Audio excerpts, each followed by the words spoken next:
Hello and welcome to another episode of the Classical Republican. Today we are talking about modern sortition. Modern sortition as opposed to pre-modern, and I put the dividing line in the late 20th century because that's when sortition starts to come around again.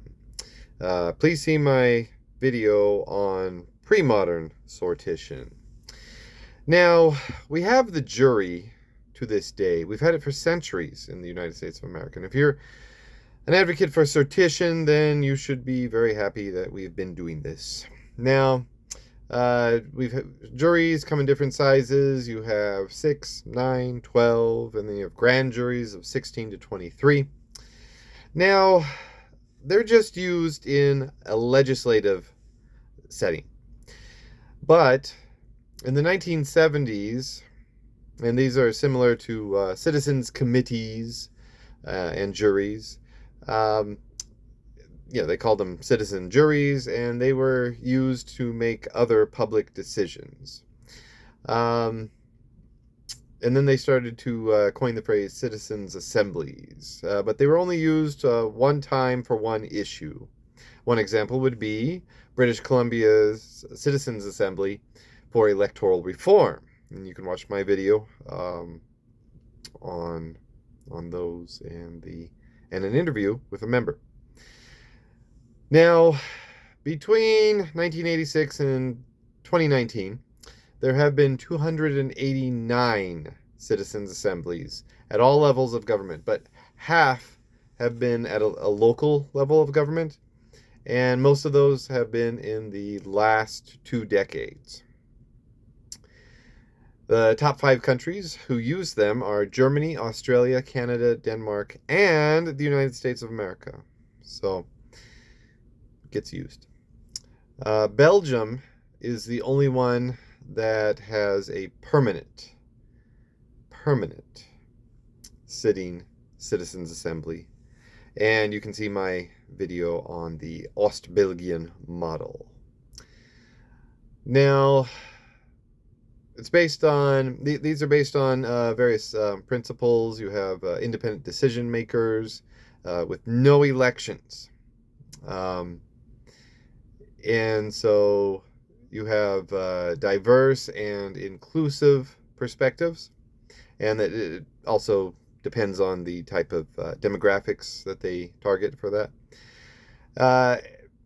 And you have expert presentations. So you invite all the stakeholders on the issue to come and speak before the members, before they even deliberate and make a decision. And you have transparency. So it's very transparent. You don't have people, even really talking in private meetings and doing anything like that. And they're always chosen by an algorithm. This modern sortition, they're really big, not so much on Cleroterians or Venetian ballots, but an algorithm. Okay, so one thing I want to say before we go on, and one thing you should understand, there's some nomenclature. There is the Citizens' Assembly, and you'll hear the phrase climate assembly. Okay, so what's the difference? Really, there's not a whole lot of difference except the topic. They're the same organizationally. They're chosen the same, they operate the same, but a climate assembly is specifically on climate. And usually, the climate assembly has a little bit broader, more leeway, a broader topic to discuss. So a lot of times these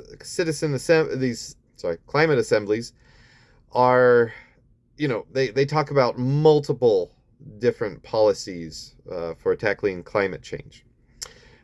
Citizens assemblies are usually a little bit more narrow. Okay, so citizen assemblies are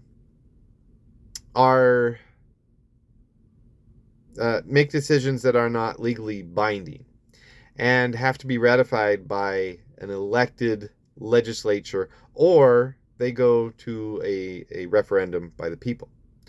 So there usually is another step to approving their decisions. But most politicians who do go through the process of creating these citizen assemblies do feel a mandate to implement the decision. Now that's what we've seen mostly, um, but not always the people. When it goes to referendum, it doesn't always go. But citizen assemblies offer us a chance to get back to what democracy originally was. Everybody having an equal opportunity to participate in decision making. But there are other improvements that we can do, and a lot of people believe that the Ostbelgian model is the future. So go and watch my video on the Ostbelgian model. Until next time, long live the Republic.